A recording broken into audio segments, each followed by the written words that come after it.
بسم الله الرحمن الرحيم. الحمد لله رب العالمين، وبه نستعين على أمور الدنيا والدين، وأشهد أن لا إله إلا الله ولي الصالحين، وأشهد أن محمدًا عبده ورسوله صلى الله تعالى عليه وعلى آله وأصحابه ومن سار على نهجهم واقتفى أثرهم إلى يوم الدين، وسلم تسليمًا كثيرًا. أما بعد، leo ni majlisi ya kitabu al-Kabair lil'imami al-Dhahabi rahimahullahu ta'ala rahmatan wasi'a. Tunaendelea kuzidurusi hizi kabair min kabairi dhunubi, madhambi haya makubwa aliyoyakusanya Imamu al-Dhahabi rahimahullahu ta'ala katika kitabu chake hiki, kitabu al-Kabair. Na wiki iliyopita tulikuwa katika al-Kabiratu al-Thamina, dhambi kuu la 8, ambalo dhambi hili anasema Imamu al-Dhahabi, al-Kabiratu al-Thaminatu aklu mali al-yatimi dhulman, kula mali ya yatima kwa dhulma. Na dhambi hili tulilipitia, tukaziangalia nususi alizoziweka Imamu al-Dhahabi katika Qur'ani, kadhalika katika sunna, walillahi alhamdu wal minna. Kadhalika tukawa tumetaja aina za ulaji wa mali za yatima.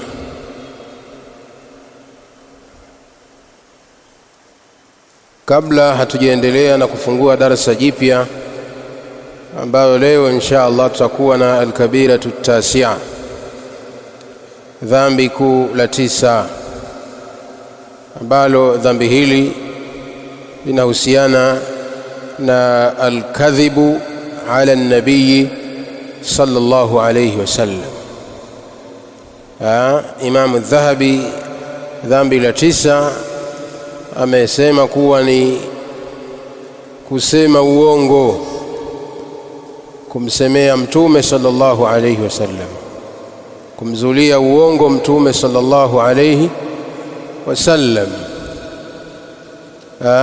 Al-kadhibu ala an-nabii sallallahu alayhi wasallam, kumwongopea mtume, ukasema kwamba mtume sallallahu alayhi wasallam qala kadha, hali ya kuwa hajasema. Hadhihi kabiratun min kabairi dhunub. Kufanya hivyo ni moja katika madhambi yaliyokuwa makubwa. Hii ndio darasa ya leo biidhnillahi tabaraka wa taala. Kabla hatujafungua darasa hii, kama kawaida, kama kuna mwenye swali katika darasa iliyopita ya kula mali ya yatima, faliyatafaddal shakiran. Naam, kama hamna masala basi mimi nitauliza. Naam. Kuzidi, yani atakachokula ikahesabika kwamba amezidisha na ikahesabika kwamba amekula haramu, tulielezea. Nani anaweza kufafanua? Naam.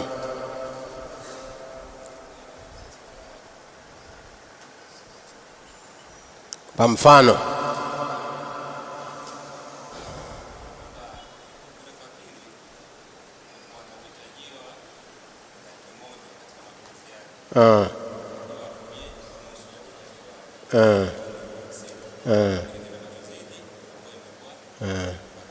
Ahsant. Umesikia kwamba yule fakiri ili ahesabike kwamba amekula kwa ihsan au bil maarufi mali ya yatima na asiwe ni mwenye kulaumiwa na sheria katika hicho alichokila, ni pale ambapo ataangaliwa kwamba uhitajio wake ni kiasi gani kwa siku, au uhitajio wake kwa mwezi, anahitajia kiasi gani kuweza kuziba zile na kumaliza haja zake tayari. Kwa hivyo akisema mimi kwa mwezi inatakiwa nipate 500,000 kwa mwezi, 500,000 ndio inaweza ikakava shida zangu, basi sheria inamwambia achukue nusu ya 500,000. Sheria inamwambia achukue nusu ya 500,000 katika ile mali ya yatima. Asichukue 500,000 yote ambayo ndio inamtosheleza yeye na familia yake, la, achukue nusu ya 500,000, 250,000 tayari. Au hata akichukua 300,000 la basa, kwa sababu bado ni aqal tayari. Ama sheria inamtaka achukue 250,000 mathalan, au akachukua 300,000, yeye akachukua 450,000 au 400,000. Hii sio aqali tena, ishazidi. Sawa sawa. Thaniyan, tukimuuliza huyo bwana, ukiwa ungekuwa hiyo mali unayoisimamia, hizo biashara unazozisimamia za yatima na nini, ingekuwa umeajiriwa, yani na watu wengine kando, wangekuwa wanakulipa kiasi gani? Sasa tunaingia kwenye maduka ya watu, tunaulizia wafanya biashara, anayesimamia au anayefanya biashara kama hiyo, yani mtu ambaye anafanya kazi kusimamia biashara kama hii, mshahara wake urfan, yani katika urufu yenu nyinyi wafanya biashara wa Tanzania, inatakiwa aajiriwe kiasi gani? Sawa, kama watu wanatoa ajira kutokana na urufu kwamba kazi hii, ukifanya kazi hii ajira yako ni 500,000, ajira yako ni 1,000,000, ikawa inafahamika hivyo. Sawa, ikiwa watu wanaajiri hivyo, basi tunarudi kwao wafanya biashara, wakituambia kwa mujibu wa biashara hii ilitakiwa mwisho wa mwezi apewe 1,000,000, itakuwa mwisho wa mwezi apewe 1,000,000, ndio ajira yake. Kwa sasa kama huyu bwana, maana yake kwa ingekuwa ni ajira angepewa 1,000,000, sheria inamwambia achukue 500,000. Sheria inamwambia achukue 500,000 katika ile mali ya yatima anayoisimamia, asichukue 1,000,000 yote, asichukue 1,000,000 yote. Hiyo 500,000 nyingine atatafuta sehemu nyingine. Umeelewa hapo? Wallahu a'lam. Naam, naam Sheikh.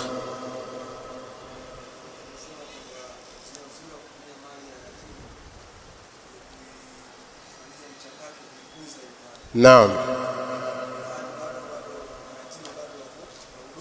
naam.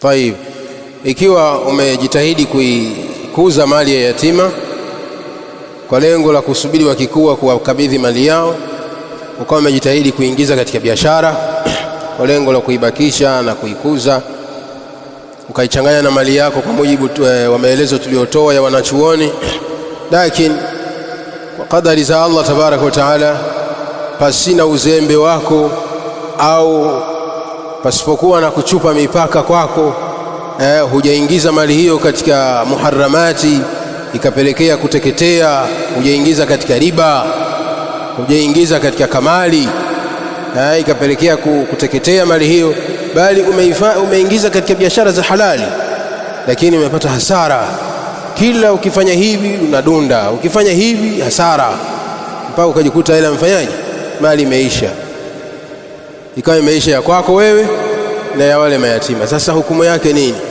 Wallahu aalam. Hukumu yako ni kwamba hautokuwa ni mwenye kulaumiwa kuwa umeila mali ya yatima kwa dhulma, kwa sababu nia yako haikuwa kuiteketeza mali ya yatima. Wanaokusudiwa kwamba wanakula mali ya yatima kwa dhulma ni yule ambaye anakusudia kwamba anakusudia kuila mali kwa maksudi ili iwahi kuisha. Huyo mtoto akikuwa asikute chochote, yani ndio dhamira yake, yani fahadha yatham, huyu ndio anapata dhambi. Ama wewe ulikuwa nia yako ni saliha, ulikuwa na nia nzuri ya kutaka kuikuza mali ya yatima, lakini haikuwa bahati, sawa sawa. Kwa wewe itaangaliwa nia yako na Allah tabaraka wa taala atakuhukumu kwa nia yako. Kama mtu ulikuwa na nia njema, hautalaumiwa kwa Allah tabaraka wa taala. Wallahu a'lam. Naam.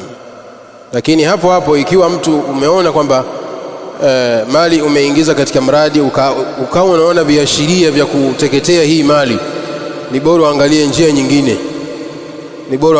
nyingine, ya kuweza kuisalimisha.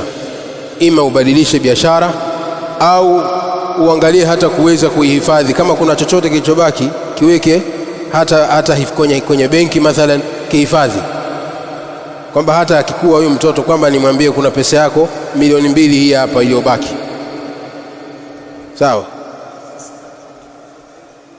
Kif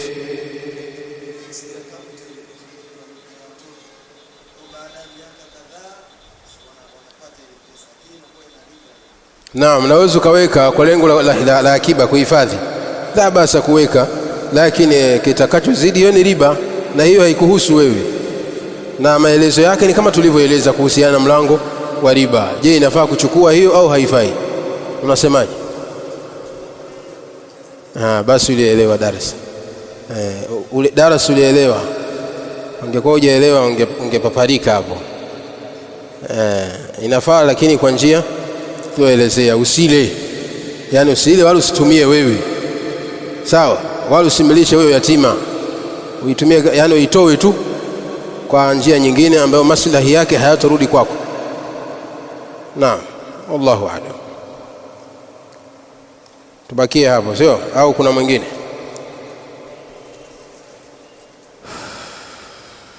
Tayeb.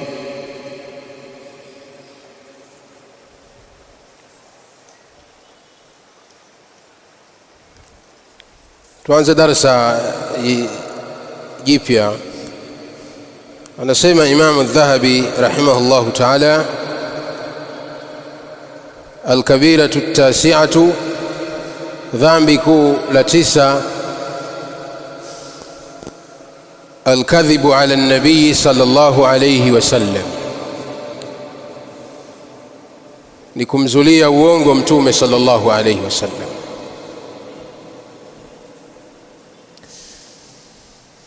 الكذب على النبي صلى الله عليه وسلم كفر ينقل عن الملة. إمام الذهبي anasema kumzulia uongo mtume sallallahu alayhi wasallam kufrun, ni kufuru, ni ukafiri ambao yankulu anil millah, ni ukafiri ambao yanqulu anil millah, unamtoa mtu katika dini. Yanqulu anil millah, unamtoa mtu katika dini. Kusema uongo, kumsemea mtume sallallahu alayhi wasallam, kufurun, ni ukafiri ambao yanqulu anil millah, ukafiri ambao unamtoa mtu katika milla, yani katika dini. Kama tulivyokwisha elezea ukafiri, kuna ukafiri mdogo ambao usiomtoa mtu katika dini, na kuna ukafiri mkubwa ambao unamtoa mtu katika dini. Kwa sababu kumzulia mtume sallallahu alayhi wasallam uongo si kama kumzulia mtu mwingine. Ndio maana ikawa kumzulia mtume alayhi salam ni kufuru, kama alivyosema Imam Adh-Dhahabi rahimahullahu ta'ala, kwa sababu kumwongopea mtume sallallahu alayhi wasallam laysa kakadhibi ala ahadin minan nas, kama tutakavyoona maneno ya mtume mwenyewe sallallahu alayhi wasallam, si kama kumzulia uongo mtu yoyote.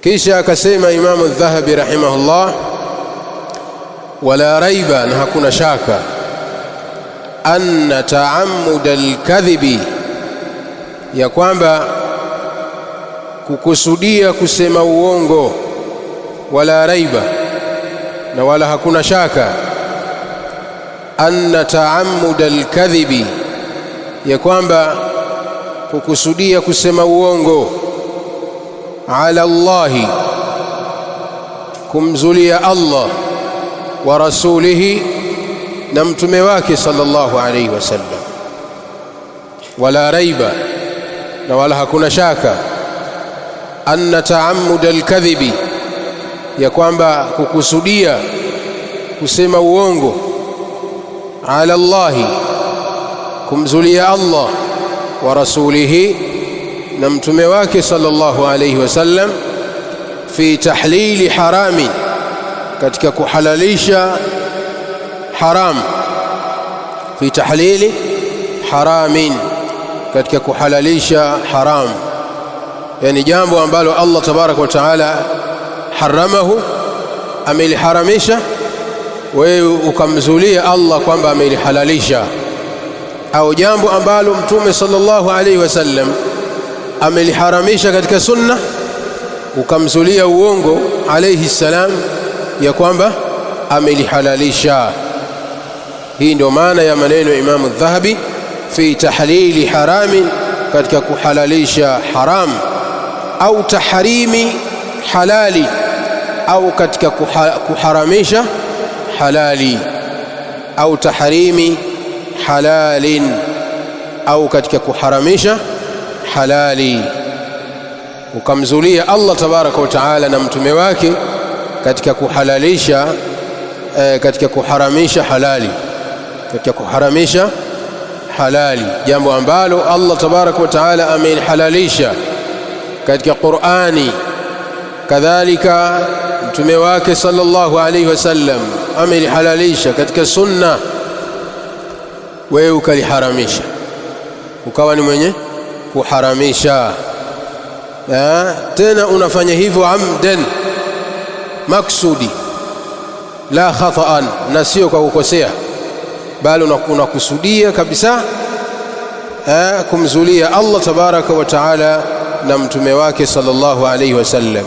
Imam Adh-Dhahabi anasema kufrun mahdhun, kufrun mahdhun, huo ni ukafiri wa wazi, ni ukafiri moja kwa moja, kufrun mahdhun, yani ni ukafiri wa wazi, kwa maana ni ukafiri ambao usiokuwa na shaka, yani kitendo hicho ni kufuru, ni ukafiri wa wazi, ni ukafiri ambao hakuna shaka ndani yake. Mtu kuhalalisha ya haram au kuharamisha halali amdan, kwa maksudi, hadha kufur. Kufanya hivi ni kufuru, ni ukafiri wa wazi kabisa usiokuwa na shaka. Kwa hivyo katika haya maneno inahitajika watu kuwa makini sana, maneno ambayo ameashiria Imam Adh-Dhahabi rahimahullahu ta'ala. Inatakiwa watu kuwa makini na kuhalalisha na kuharamisha. Usihalalishe isipokuwa kile ambacho kimehalalishwa katika Qur'ani na Sunna, yani kimehalalishwa katika Qur'ani au katika Sunna. Kadhalika usiharamishe isipokuwa yaliyoharamishwa katika adilla, na usiwe ni mwepesi wa kuharamisha vitu, hasa katika vitu, hasa katika vitu. Al-aslu fil ashiya'i al-hillu wal-ibaha, asili katika vitu ni halali al-aslu fi al-at'imah al-hil wal-ibaha, asili katika vyakula ni halali, sawa, na ni mubah. Sasa usije ukathubutu kuwa ni mwenye kuharamisha baadhi ya vyakula kwa matakwa yako. Chakula ambacho moyo wako haupendi unasema hadha haramu. La, kuna watu wako hivyo, yani yeye akiona kuna baadhi ya samaki yeye amuelewi, anasema huyu haramu. Hapana shekhi, wewe ndio umuelewi shekhi, hadha halalun tayyib, sawa. Kadhalika wengine wanahalalisha vitu ambavyo ni haramu. Imebainishwa kabisa kwa mujibu wa dalili kwamba kitu fulani ni haramu, lakini kwa sababu anakipenda anakihalalisha. Kwa hiyo inatakiwa watu kuwa makini. Mwingine anaharamisha vyakula makusudi kabisa, anasema hii ni haramu hata kama atasema nani. Ala, wewe nani shekhi katika hii dini? Tayeb, kwa Imam Adh-Dhahabi rahimahullah anasema kufrun mahd wa innama ash-sha'nu fi al-kadhibi alayhi fi siwa dhalika, wa innama, na kwa hakika si vinginevyo, ash-sha'nu ay al-amru wal-khilafu, kwa hakika si vinginevyo, khilafu tofauti inapatikana fil kadhibi alayhi, katika kumwongopea mtume, katika kumwongopea Allah tabaraka wa taala, fil kadhibi alayhi, yani katika kumwongopea mtume sallallahu alayhi wasallam, fi siwa dhalika, katika hali isiyokuwa hiyo, fi siwa dhalika, katika hali isiyokuwa hiyo, kwa maana katika hali isiyokuwa ya kuhalalisha na kuharamisha. Kwamba ikiwa mtu atakusudia kusema uongo, kumzulia Allah na mtume wake katika kuhalalisha ya haram au kuharamisha ya halali, anakusudia kufanya hivyo, ni ukafiri wa wazi, hakuna shaka wala hakuna khilafu baina ya wanachuoni, sawa. Ama khilafu, ndo hapa akasema wa inna mashan, na kwa hakika si vinginevyo, khilafu yani tofauti baina ya wanachuoni inapatikana fil kadhibi alayhi, katika kumzulia uongo mtume sallallahu alayhi wasallam, fi siwa dhalika, katika hali nyingine isiyokuwa hiyo, au katika mambo mengine yasiyokuwa hayo. Kwa maana mtu akakusudia kumzulia uongo mtume alayhi salam, lakini si katika kuhalalisha wala kuharamisha, katika mambo mengine tu, sawa. Anamzulia mtume alayhi salam kwamba mtume akasema kadha, hali ya kuwa hajasema, na hilo aliyomzulia si katika kuharamisha wala kuhalalisha. Hapa ndo kuna khilafu baina ahli alilmi rahmatullahi ta'ala alayhim wa alayhi, ay wa ala dhalika. Na kwa mujibu wa haya maneno ya Imam Adh-Dhahabi tunaeleza kwa ufupi, na hapa nitaomba tusikilizane. Kwa yule ambaye ni mwepesi wa kuandika tutaenda sawa, na yule ambaye atasikiliza sikilizi. Tataja aina za uongo wa kumwongopea mtume sallallahu alayhi wasallam kabla ya kuja kuzitaja hizi dalili alizozitaja Imam Adh-Dhahabi, kisha tutakuja kuendelea. Anwa'ul kadhibi ala an-nabii sallallahu alayhi wasallam, aina za uongo, aina za uongo kumzulia mtume sallallahu alayhi wasallam. Kumzulia mtume uongo alayhi salam, kuna aina kuu tatu. Maulama wameelezea aina kumzulia mtume sallallahu alayhi wasallam uongo. Aina ya kwanza, an yakuna alkadhibu alayhi mubasharatan, an yakuna alkadhibu alayhi mubasharatan, ni kumzulia uongo mtume sallallahu alayhi wasallam mubashara, yani moja kwa moja, pasina wasita, yani pasipokuwa na kiunganishi chochote, yani mtu akamzulia mtume sallallahu alaihi wasallam mubashara, moja kwa moja live. Tunaposema mubashara tunafahamu kakadhibil munafiqina, kama vile uongo waliokuwa wakiufanya wanafiki. Kakadhibi almunafiqina, kama vile uongo wa wanafiki. Alladhina kanu yaqulun, waliokuwa wakisema wakati wa mtume sallallahu alayhi wasallam, haddathana rasulullah sallallahu alayhi wasallam kadha wa kadha, kwamba mtume sallallahu alayhi wasallam ametuhadithia kadha na kadha. Wanafiki katika waliokuwa wakieneza, wakikusudia kueneza uongo wao ili wautie nguvu ule uongo, wanasema haddathani rasulullah sallallahu alaihi wasallam, kwamba mtume alayhi salam ndo amenihadithia hivyo. Sawa, anahadithia hadithi ya uongo ili kutia nguvu maneno yake.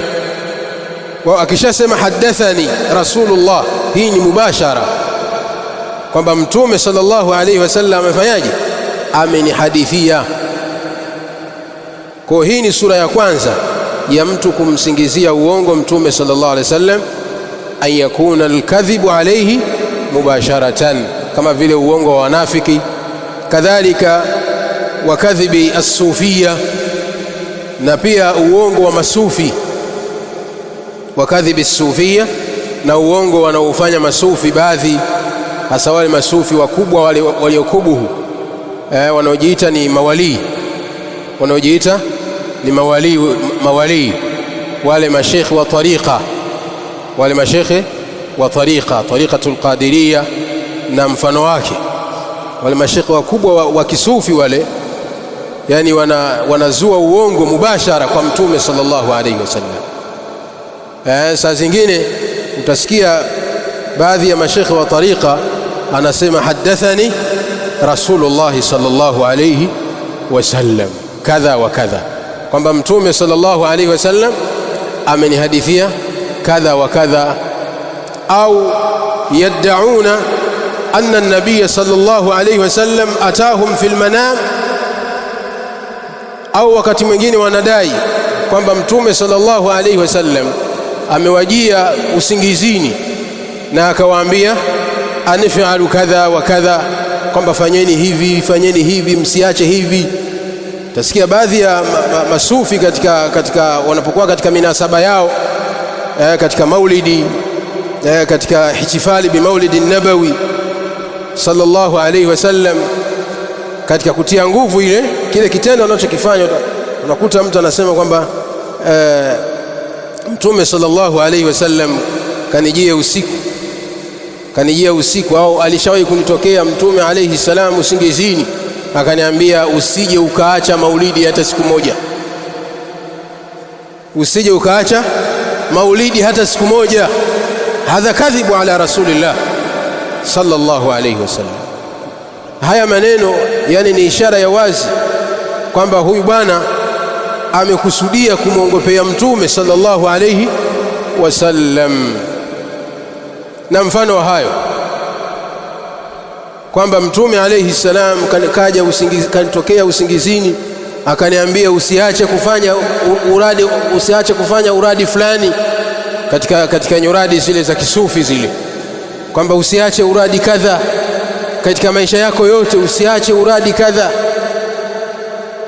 kwamba usiache salatu nariya. Kwa mfano kwamba mtume sallallahu alayhi wasallam akanitokea akaniambia usijukaacha katika maisha yako salatu nariya. Ni wiridi ambao mkubwa sana kwa masufi, sawa, ambao ni wiridi ndani yake kuna shirki, tena shirki kubwa. Sasa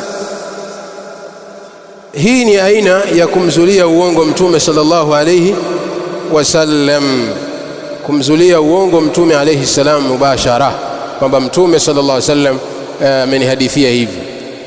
Masufi wana balaa sana katika kumzulia mtume alayhi salam katika yale ambayo hajayasema, hata wafikia hatua kumzulia Allah tabaraka wa taala. mpaka mwingine anafikia hatua kusema hadathani qalbi an rabbi, hadathani qalbi an rabbi, kwamba moyo wangu umenihadithia kutoka kwa nani? Kwa Allah. Kwa maana yeye anachukua moja kwa moja kwa nani? Kwa Allah tabaraka wa taala. Hadha nabii wala madha, maana yake yuko katika manzili ya mtume, sawa. Bali masufi wanajiweka wengine katika manzili iliyokuwa ya juu kuliko manzili ya nubuwa, kuliko manzili ya utume. Wako wengine wanaitakidi kwamba wako katika manzili ya juu, yani wana daraja ya juu kuliko daraja ya anbiya. A'udhu billahi min hadhihi alkhuzabalati washirkiyat. Tayib, hiyo ni aina ya kwanza. Thania, aina ya pili, an yakuna alkadhibu alayhi biwasitati, ni kumzulia uongo mtume sallallahu alayhi wasallam kwa wasita, kwa kiunganishi. Yani mtu akamzulia uongo mtume alayhi salam, sio mubashara moja kwa moja, bali anamzulia uongo kwa wasita. Kuna kiunganishi baina yake yeye na hilo alilolidai kwamba limetoka kwa mtume sallallahu alayhi wasallam.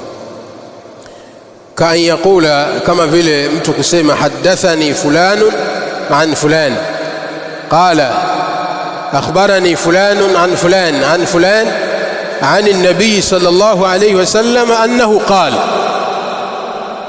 Hii ndio kumzulia uongo mtume alayhi salam biwasita, kwa kiunganishi. Mtu kusema hadathani fulanu, amenihadithia fulani, an fulani, fulani naye huyu kachukua kwa fulani, na huyo naye kachukua kwa mwenzake, na huyo mwenzake kachukua kwa mtume Muhammad sallallahu alayhi wasallam annahu qala, kwamba mtume sallallahu alayhi wasallam amesema kadha wa kadha. Hii ni sura pia ya kumzulia mtume sallallahu alayhi wasallam, lakini hii ni biwasita. Mtu anakuwa amemzulia uongo mtume alayhi salam biwasitatin, kwa wasita, na sio mubashara, sio moja kwa moja.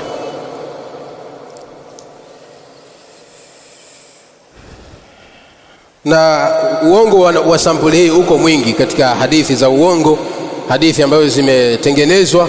Watu wanatengeneza hadithi wakaziwekea sanad, wakaziwekea silsila, ile cheni ya hadithi, mpaka wakaziunganisha kwa mtume alayhi salam. Kumbe hii silsila yote mwanzo mpaka mwisho ni silsila ya kutengeneza, ni ya uongo, na haya si maneno ya mtume sallallahu alayhi wasallam. Hii ni aina ya kumzulia uongo mtume alayhi salam, kama maneno ambayo ni mashuhuri na watu wakakusudia kuyasoma haya maneno maksudi. Anajua kabisa kwamba maneno haya si ya mtume sallallahu alayhi wasallam, akakwambia kwamba hadathani fulanun an fulan an abi hurairah radhiyallahu ta'ala anhu qala qala rasulullah sallallahu alayhi wasallam man akala as-samaka yawm al-jum'ati dakhala al-janna. Sawa, haya maneno yametengenezwa kwamba mtume sallallahu alayhi wasallam asema atakayekula samaki siku ya Ijumaa anaingia janna. Anaingia wapi? Peponi. Au an abi hurairah radhiyallahu anhu qala qala rasulullah sallallahu alayhi wasallam man lam ya'kul ar-ruzza yawm al-jum'ati fahuwa majnun, kwamba asiyekula wali siku ya Ijumaa ni mwendo wazimu. Hadha kadhibu ala rasulillah sallallahu alayhi wasallam. Asiyekula wali siku ya Ijumaa huyo chizi. Haya machizi watakuwa wangapi? Yani hadithi, yani haya maneno ya wazi, ya kuwazi kabisa kwamba sio maneno ya mtume sallallahu alayhi wasallam. Ukiyasikia kabisa na ukayajua maana yake, unajua kabisa huu ni uongo wa wazi, kwamba asiyekula wali siku ya Ijumaa ni mwendo wazimu. Wendo wazimu watakuwa wangapi shekhi? A'udhu billah. Na mfano wa hizo katika hadithi za kutengeneza, hadithi za uongo azuliwa mtume sallallahu alayhi wasallam. Hiyo ni aina ngapi ya pili?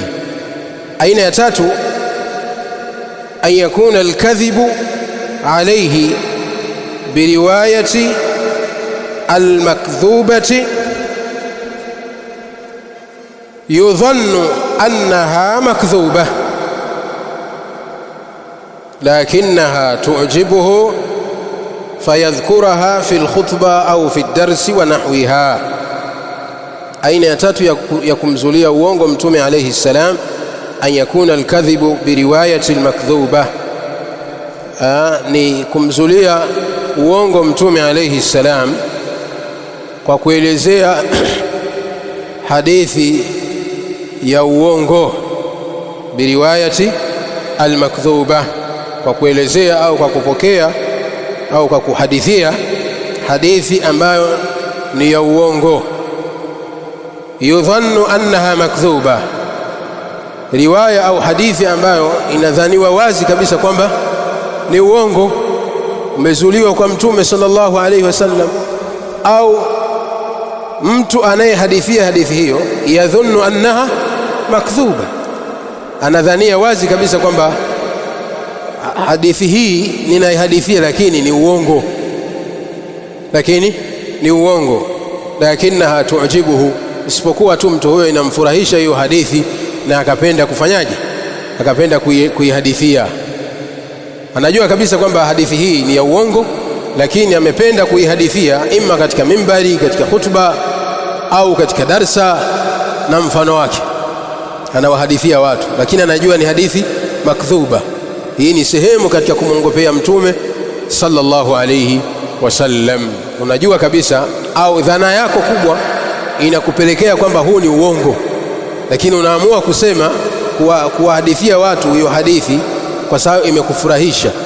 Sawa, kwa sababu imekufurahisha, kwa hivyo na wewe unataka uwafurahishe wenzako, na wewe unakusudia uwafurahishe wenzako.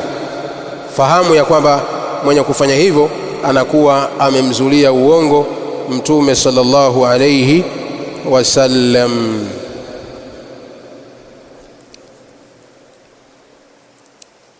Tayib, hizi ni aina tatu za kumzulia uongo Mtume sallallahu alayhi wasallam. Kisha tuendelee na hadithi hizi alizozitaja Imamu Dhahabi rahimahullahu ta'ala. Mwisho tutakuja kumalizia na hukumu walioitaja wanachuoni kwa mtu mwenye kusema uongo kwa sampuli hizi tatu. Tutakuja kuangalia hukumu mwishoni ya mtu mwenye kusema uongo kwa sampuli hizi tatu. Tuje tuangalie maneno ya wanachuoni kwa ufupi. Sasa napenda kwanza nimalize darsa na dalili hizi alizoziweka Imam ndani ya wakati. Dalili ya kwanza aliyoiweka Imamu Dhahabi rahimahullah kuonesha madhara na ubaya na uharamu wa kusema uongo kumzulia Mtume sallallahu alaihi wasallam ni maneno ya Mtume alaihi salam aliposema, qala an-nabiy sallallahu alaihi wasallam, asema Mtume sallallahu alaihi wasallam, inna kadhiban alayya laysa kakadhibin ala ghairi, inna kadhiban alayya laysa kakadhibin ala ghairi, man kadhaba alayya mutaammidan falyatabawwa maq'adahu minan nari, falyatabawwa maq'adahu minan nari. Mtume sallallahu alayhi wasallam anasema, inna kadhiban alayya, kwa hakika kunizulia mimi uongo, kwa hakika kunizulia mimi uongo, laysa kakadhibin ala ghairi, sio kama vile kumwongopea mtu mwingine asiyekuwa mimi. Laysa kakadhibin ala ghairi, si kama kumzulia uongo mtu mwingine asiyekuwa mimi. Inna kadhiban alayya, kwa hakika kunizulia mimi uongo, yani mtume sallallahu alayhi wasallam, laysa kakadhibin ala ghairi, si kama vile kumzulia uongo mwingine asiyekuwa mimi. Kwa maana kumzulia uongo mtume sallallahu alayhi wasallam ni ashad, dhambi hili ni kubwa zaidi, pamoja na kwamba alkadhibu ala nnasi min alkabair, kuwasingizia watu uongo pia ni katika madhambi makubwa.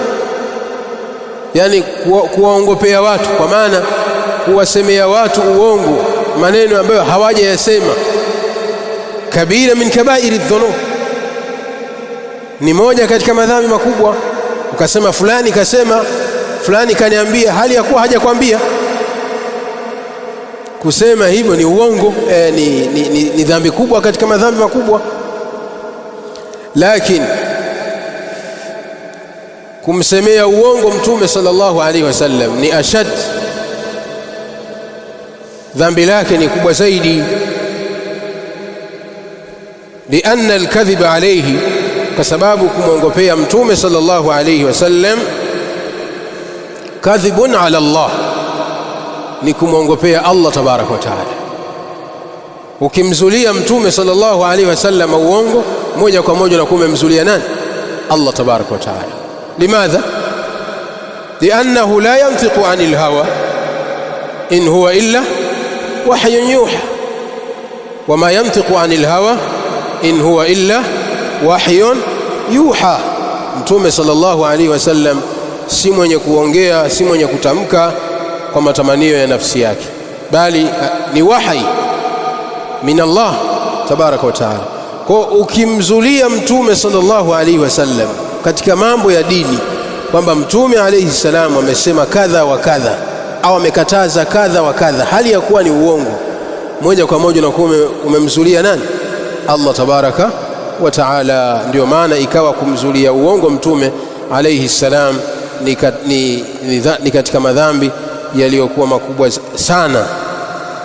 Walianna fi dhalika nisbatu ila dini ma laysa minhu, na pia katika inayopelekea kumzulia uongo mtume alayhi salam kuwa ni dhambi kubwa ni kwa sababu kufanya hivyo ni kunasibisha katika dini jambo ambalo halimo, kuongeza katika dini mambo ambayo hayamo, kwa kitendo cha wewe kufanyaje? Kumzulia mtume sallallahu alayhi wasallam uongo. Kwa hivyo mtume alayhi salam akasema, inna kadhiban alayya laysa kakadhibin ala ghairi. Kisha akasema mtume alayhi salam, man kadhaba alayya mutaammidan, mwenye kunizulia mimi uongo kwa maksudi. Man kadhaba alayya mutaammidan, mwenye kunizulia mimi uongo kwa maksudi, falyatabawa maq'adahu minan nari, basi ajiandae makazi yake ni motoni.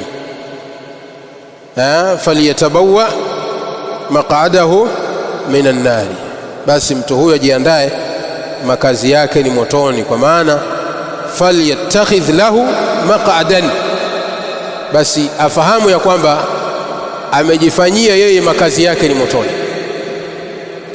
amejifanyia yeye makazi yake ni motoni. Kwa maana mwenye kumsingizia mtume sallallahu alaihi wasallam uongo kwa kitendo chake hicho, afahamu ya kwamba amejichagulia yeye makazi yake ni motoni. Faliyatabawa maq'adahu minan nari, basi mtu huyo afahamu ya kwamba amejichagulia yeye kwamba makazi yake ni motoni, au ajiandae mtu huyo makazi yake ni motoni kwa kitendo cha yeye kumsingizia uongo mtume sallallahu alayhi wasallam maksudi. Muttafaqun alayhi. Waqala sallallahu alayhi wasallam, na akasema mtume sallallahu alayhi wasallam, man kadhaba alayya, mwenye kunizulia mimi uongo, buniya lahu baitun fi jahannama, buniya lahu baitun fi jahannama, atajengewa nyumba mtu huyo katika moto wa jahannam. Naudhu billahi min adhabin nar. Man kadhaba alayya, mwenye kunizulia mimi uongo.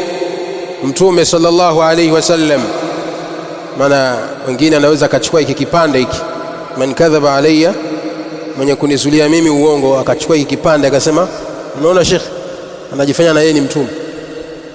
Sawa, anayezungumza haya ni maneno haya ni nani? Mtume sallallahu alayhi wasallam. Man kadhaba alayya, mwenye kunizulia mimi uongo, buniya lahu baitun, atajengewa mtu huyo nyumba, fi jahannama, katika moto wa jahannam.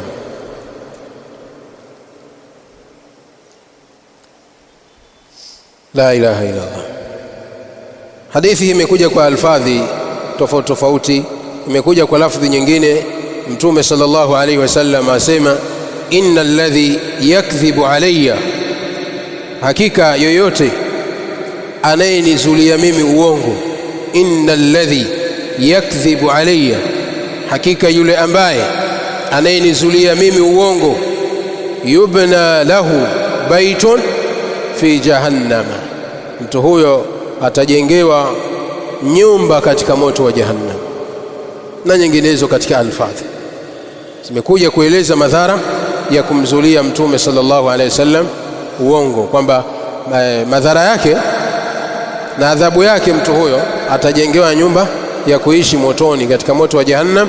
Yani atawekewa nyumba yake khasa, kwamba hii ni nyumba maalum ya warongo, watu waliokuwa wakimongopea Mtume sallallahu alaihi wasallam. Naudhu billahi min dhalika. Tayib, tunaona hadithi hii namna inavyo Mtume sallallahu alaihi wasallam anavyotahadharisha juu ya kumsemea uongo, na kwamba mwenye kumzulia uongo Mtume alayhi salam atawekewa nyumba yake maalum, atawekewa nyumba yake maalum ya kuishi motoni. Yana atajengewa nyumba yake atakaofikia motoni. Na hii inaonyesha madhara ya kusema uongo, kumzulia Mtume sallallahu alaihi wasallam. Katika hadithi zilizokuja kuelezea katika faida za watu wenye kuimarisha misikiti, watu wenye kujenga misikiti kwa ajili ya kutaraji thawabu kwa Allah tabaraka wa taala, kwamba Allah tabaraka wa taala atawajengea nyumba peponi. Man bana lillahi masjidan bana Allahu lahu baitan fil janna, mwenye kujenga msikiti kwa ajili ya Allah tabaraka wa taala, Allah tamjengea nyumba peponi. Hii inaonyesha faida ya kujenga misikiti kwa ajili ya Allah tabaraka wa taala. Sasa hii inaonyesha madhara ya kumzulia Mtume sallallahu alaihi wasallam uongo, na kwamba mtu huyo atajengewa nyumba ya kufikia motoni. Wa naudhu billahi min dhalika. Hadithi nyingine akasema, waqala sallallahu alaihi wasallam, na amesema Mtume alaihi salam, man yaqul anni, atakaye nisemea mimi, ma lam aqulhu, yale ambayo sijayasema. Man yaqul anni, atakaye nisemea mimi, ma lam aqulhu, yale ambayo sijayasema. Kwa maana mtu akasema kwamba Mtume sallallahu alaihi wasallam amesema kadha wa kadha, mtu akakusudia kusema uongo, anajua kabisa kwamba haya maneno hajayasema Mtume sallallahu alaihi wasallam. Man yaqul anni ma lam aqulhu, mwenye kunisemea mimi yale ambayo sijayasema, falyatabawa maq'adahu minan nari, basi ajiandae mtu huyo makazi yake motoni. Basi ajiandae mtu huyo makazi yake ni motoni, kwa maana afahamu ya kwamba mtu huyo amejichagulia makazi yake ni motoni. Man yaqul anni, mwenye kunisemea mimi, ma lam aqulhu, yale ambayo sijayasema, kwa maana mwenye kunisingizia uongo, mwenye kusema kutoka kwangu yale ambayo sijayasema, akadai kwamba haya yametoka kwangu hali ya kuwa hayajatoka kwangu, falyatabawwa maq'adahu minan nari, basi mtu huyo ajiandae makazi yake ni motoni. Na katika lafdhi nyingine imekuja man taqawwala alayya ma lam aqul, mwenye kunizulia mimi uongo, mwenye kunizulia mimi yale ambayo sijayasema, falyatabawwa maq'adahu minan nari, basi ajiandae mtu huyo makazi yake ni motoni. Basi mtu huyo afahamu ya kwamba amejichagulia makazi yake ni motoni. Waqala sallallahu alayhi wasallam, na pia amesema Mtume sallallahu alayhi wasallam, yuthba'u almu'minu ala kulli shay'in, yuthba'u almu'minu ala kulli shay'in illa alkhiyanata walkadhiba. يثبع المؤمن على كل شيء إلا الخيانة والكذبة. متوم صلى الله عليه وسلم أسمى يثبع المؤمن على كل شيء، kwamba mu'min anaweza kuwa na tabia zote. Mu'min anaweza kuwa na kila tabia. Mu'min anaweza kuwa na kila tabia. Yuthba'u almu'minu ala kulli shay'in, mu'min anaweza kuwa na kila tabia, illa alkhiyanata walkadhiba, isipokuwa khiana na uongo. Mu'min anaweza kuwa na kila tabia, anaweza kupewa tabia mbalimbali, illa alkhiyanata walkadhiba, isipokuwa khiana na uongo. Kwa maana alkadhibu walkhiyanatu, kusema uongo na khiana, laisa min sifati almu'min walaysa min tibai almu'min, si katika tabia za kimaumbile kwa mu'min, si katika tabia za kimaumbile kwa mu'min. Yani si tabia ambazo mu'min inatakiwa alazimiane nazo. Tabia ya khiana, kadhalika na tabia ya kadhib, kusema uongo, kadhalika na tabia ya kusema uongo, si tabia ambayo mu'min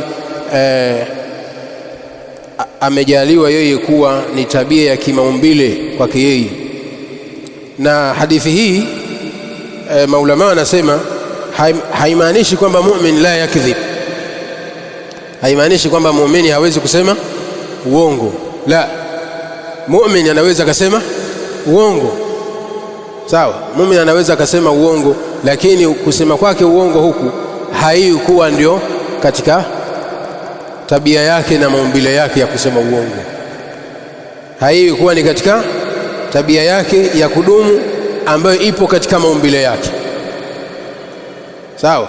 Hilo amelikanusha Mtume sallallahu alayhi wasallam, kwamba mu'min anaweza kuwa na kila tabia, sawa, anaweza kuwa na kila tabia isipokuwa tabia ya khiana. Kwa maana tabia ya khiana laysat min sifati almu'min, si katika sifa na tabia za mu'min, si katika maumbile ya mu'min kuwa ni mtu wa khiana, kutoka kutekeleza ahadi, mtu kuwa ni mwenye kuvunja ahadi ambazo wamewekeana na wenzake. Kadhalika si katika tabia anazotakiwa kusifika nazo mu'min kusema uongo, tabia ya kusema uongo. Hii ndio maana ya maneno haya ya Mtume sallallahu alayhi wasallam kwamba yutba'u almu'minu ala kulli shay, na katika lafdhi imekuja yutba'u almu'minu ala kulli khullatin, ala kulli khullatin, kwamba mu'min anaweza akawa na kila aina ya tabia, lakini tabia zilizokuwa mzuri, tabia zilizokuwa mzuri, tabia zenye kusifiwa, tabia zenye kumridhisha Allah tabaraka wa taala, illa alkhiyanata walkadhiba, isipokuwa khiana na uongo. Hizi sifa si katika maumbile ya mu'min, hata kama anaweza katokea mu'min akafanyaje, akasema uongo. Umeelewa hapo? Tayib, hadithi ya mwisho, waqala sallallahu alayhi wasallam, na amesema Mtume sallallahu alayhi wasallam, man rawa anni hadithan, atakaye elezea kutoka kwangu mimi hadithi. Man rawa ay haddatha, atakaye hadithia, anni kutoka kwangu mimi, hadithan hadithi, wa huwa yura annahu kadhibun, hali ya kuwa hadithi hiyo inadhaniwa kwamba ni uongo. Wa huwa yura ay wa huwa yudhannu annahu kadhibun, hali ya kuwa hadithi hiyo inadhaniwa kwamba ni uongo. Wa huwa yura, hali ya kuwa hadithi hiyo inadhaniwa kwamba ni uongo. Fahuwa ahadu alkadhibina, fahuwa ahadu alkadhibina, mtu huyo atakuwa ni mmoja wa watu waongo. Fahuwa ahadu alkadhibin, mtu huyo atakuwa ni mmoja katika waongo.